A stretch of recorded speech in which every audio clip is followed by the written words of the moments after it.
In that silence, Doordarshan aired Bobby. It wasn't just entertainment. It was a strategy. As arrests filled the night, television flickered with teenage love. Rishi Kapoor's smile, Dimple Kabadia's laughter. Their rebellion was cinematic, not political.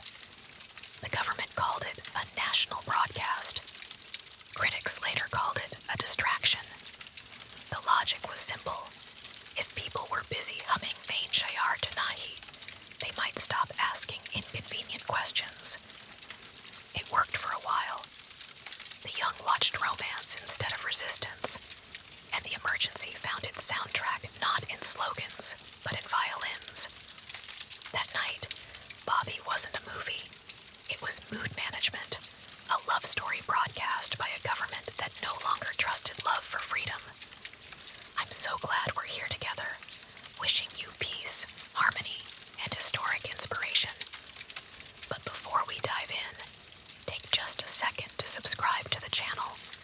Only if you truly like what we do, of course. No pressure.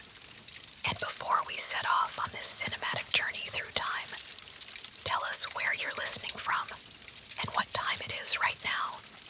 Drop it in the comments below. Let's build a global community of history lovers, one story at a time. As the lights dim, imagine a small-town theater in 1977.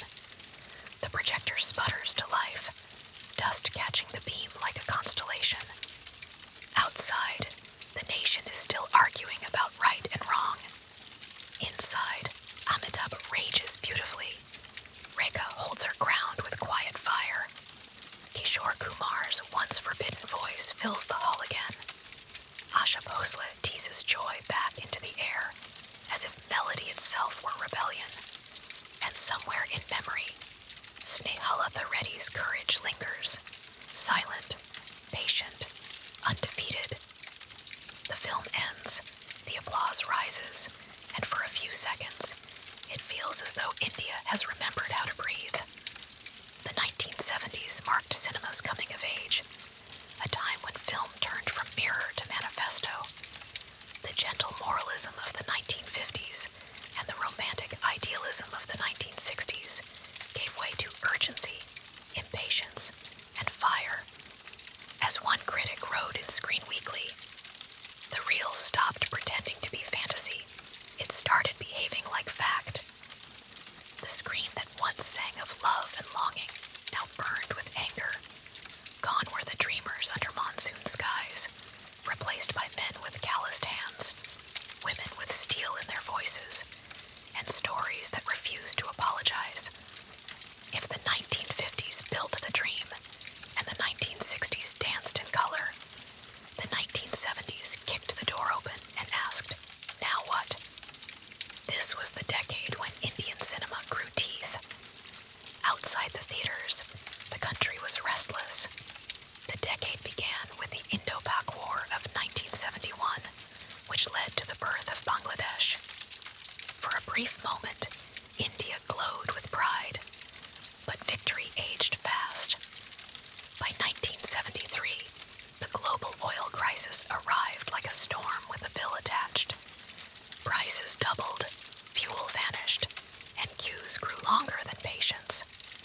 A middle class that had once believed in Nehruvian progress now believed in ration cards.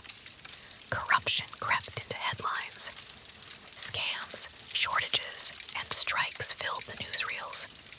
The youth, unable to find work, found frustration instead. In Bengal, Naxalism became their vocabulary, a rebellion written in rage. In Delhi, student protests spread from campus to capital. It was a nation tired of promises and ready for protest. Cinema, as always, noticed first.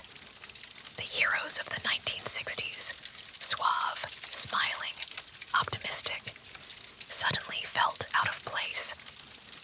The country wanted someone who looked like it felt, betrayed but unbroken. Amitabh Bachchan entered, and India exhaled. He was no prince of romance, no philosopher in a convertible. He He was the factory worker, the dismissed clerk, the son who had run out of respect but not strength. In Zanjir, he glared at injustice. In Diwar, he asked his mother if morality paid rent. He was the middle class with a clenched fist. Critic Iqbal Masood wrote, Amitabh didn't play angry characters. He played our collective frustration. And for once, cinema stopped entertaining and started empathizing. But while anger filled the theaters, politics turned up the volume. Prime Minister Indira Gandhi's words had carried the weight of history. Civil liberties were suspended. Newspapers would now print carefully, or not at all. The government promised stability. The people got silence.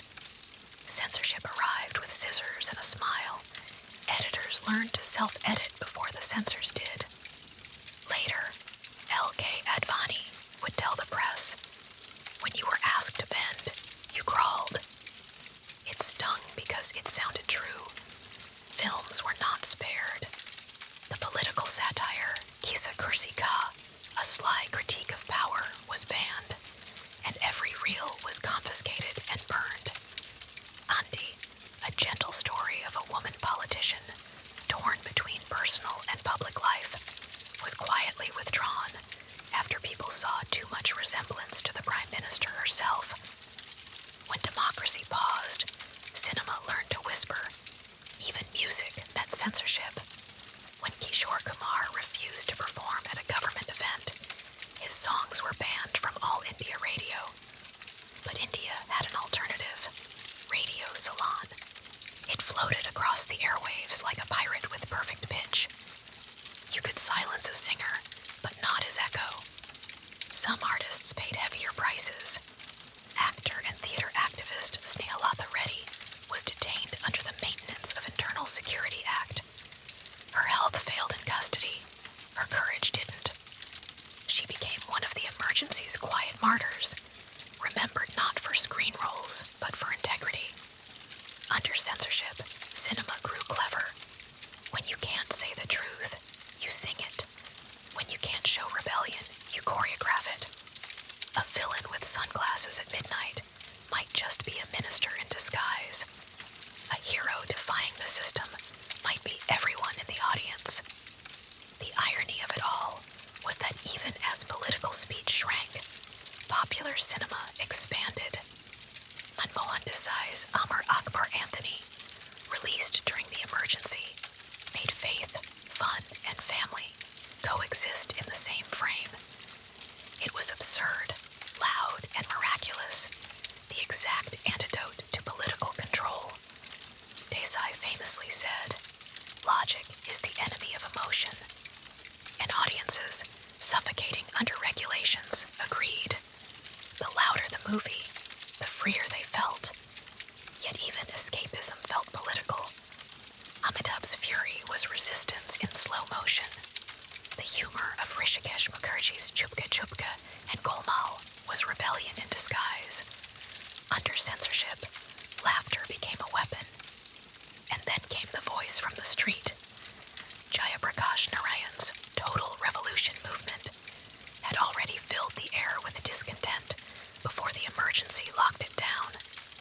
When democracy returned in 1977, the first thing people did was talk. The second thing, watch movies again, the ones they had been denied.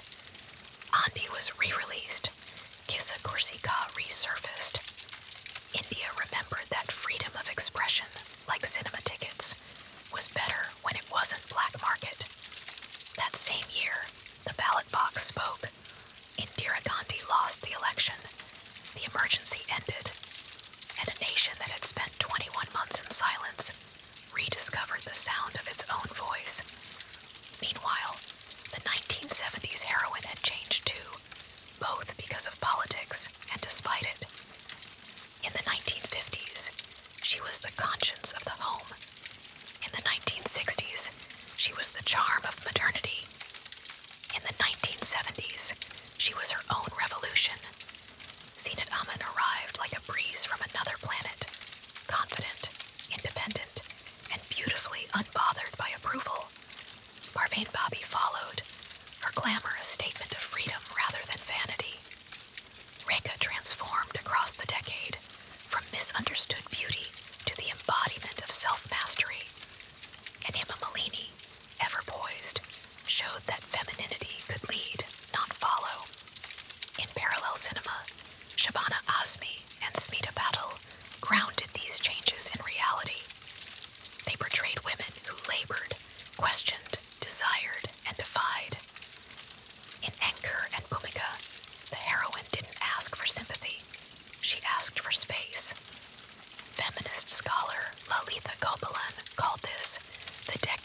leading protests.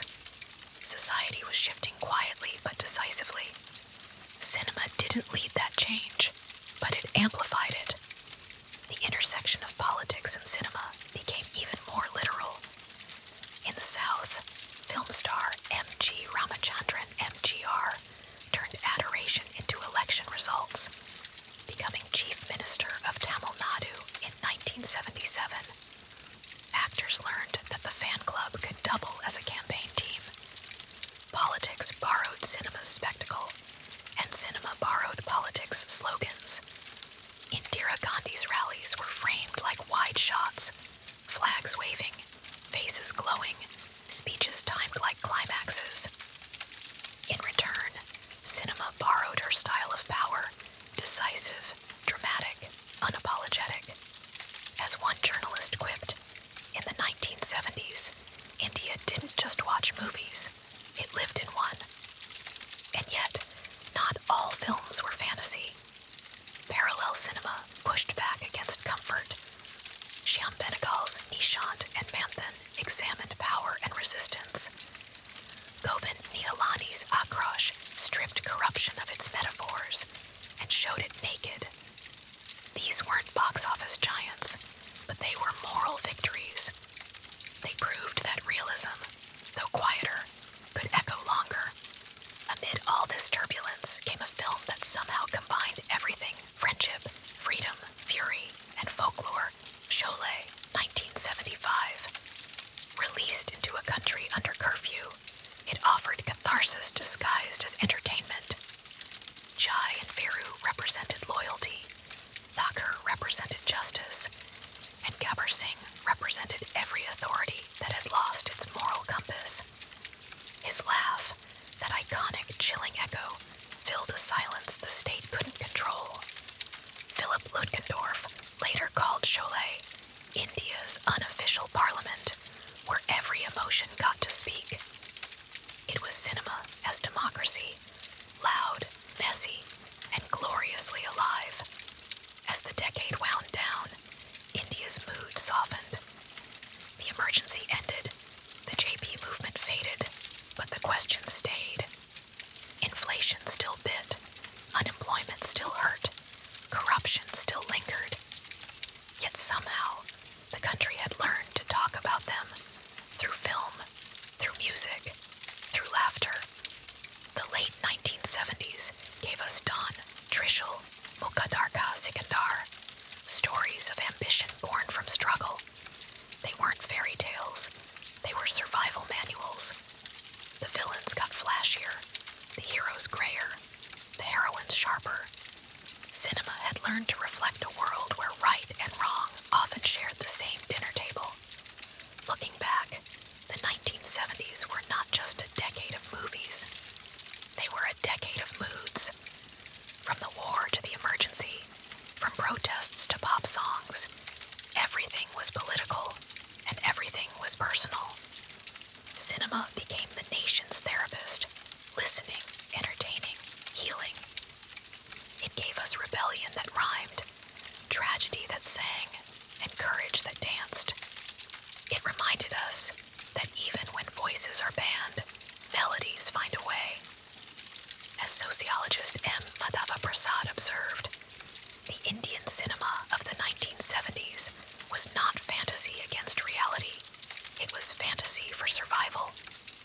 So tonight, if you ever find yourself dreaming in Technicolor, remember the decade when India learned to speak through song, fight through film, and hope through reels that